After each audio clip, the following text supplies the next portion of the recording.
ပွဲစဉ်မကုန်သေးချိန်ထိုင်းပရင်မိပြားရဲ့ဥဆောင်တဲ့ထိုင်းရွက်လီအသင်းကစီဂိမ်းမှာရွှေစိတ်ကြိုရသွားတဲ့အကြောင်းလေးပြောပြပေးချင်ပါတယ်။ဒီဇင်ဘာလ18ရက်နေ့မှာပဲဗီယက်နမ်ဖိလစ်ပိုင်မလေးရှားနဲ့မြန်မာရွက်လီအသင်းတွေဟာ3ရက်မြောက်ရှင်ပြိုင်မှုအပြီးမှာထိုင်းပရင်မိဖျားစုတီယာဦးဆောင်တဲ့ထိုင်းရွက်လီအသင်းဟာပွဲစဉ်နောက်ဆုံးရက်နောက်ဆုံးပြိုင်ပွဲမတိုင်ခင်မှာပဲရွှေတံဆိပ်ဆုကြိုတင်ရရှိသွားပါတယ်ရှင်။မိဖျားရဲ့စုတီတာကထိုင်းတော်ဝင်ဘရင်ဆွေတော်မျိုးတော်ရဲမှာဆိုလို့ရှိရင်အားကစားအထူးကြုံဆုံးသူဖြစ်ပြီးတော့မှအခုဝင်ပြိုင်တဲ့48ပေရှိအမျိုးသားအမျိုးသမီးအယောအသင်းပြိုင်ပွဲ SLL47 ကီးဘုတ်ပြိုင်ပွဲမှာဆိုလို့ရှိရင်ဒါစီဂိမ်းမှာပထမအဆုံးကစားရတဲ့ရွက်လီအမျိုးသားပြိုင်ပွဲပါ။စီမင်းစည်းကမ်းနေရလဲအစ်စ်ပဲဒါကိုမိဖျားစုတီယာကိုယ်တိုင်ကအသင်းကောင်းဆောင်ပြီးတော့အကောင်းဆုံးလက်ညွှန်ဦးဆောင်ပေးပြီးပြိုင်ပွဲနောက်ဆုံးရက်မတိုင်ခင်မှာပဲ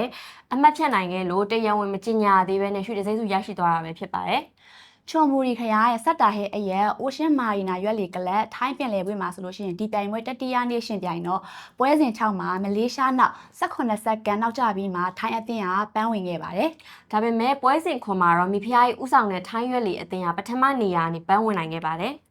ပွဲစဉ်မှာ8ပွဲမှာ9ပွဲအပြီးမိဖုရားကြီးစုတီတာရဲ့ထိုင်းအသင်းကပင်နယ်တီရမှတ်အနည်းဆုံး10မှတ်ပဲရပြီးတော့မှအနည်းဆုံးပြိုင်မှတ်မလေးရှား18မှတ်တတိယနေရာမြန်မာ21မှတ်ရခဲ့တာကြောင့်တရက်စောပြီးတော့မှရွှေစိတ်ကိုထိုက်တန်ရရှိသွားတာပဲဖြစ်ပါတယ်။ဒီဇင်ဘာ18ရက်ညနေပိုင်းစုပေးပွဲမှာမိဖုရားကြီးစုတီတာဦးဆောင်လက်ညွှန်မှုနဲ့ရွှေတံဆိပ်ဆုလက်ခံရယူသွားမှာပဲဖြစ်ပါတယ်။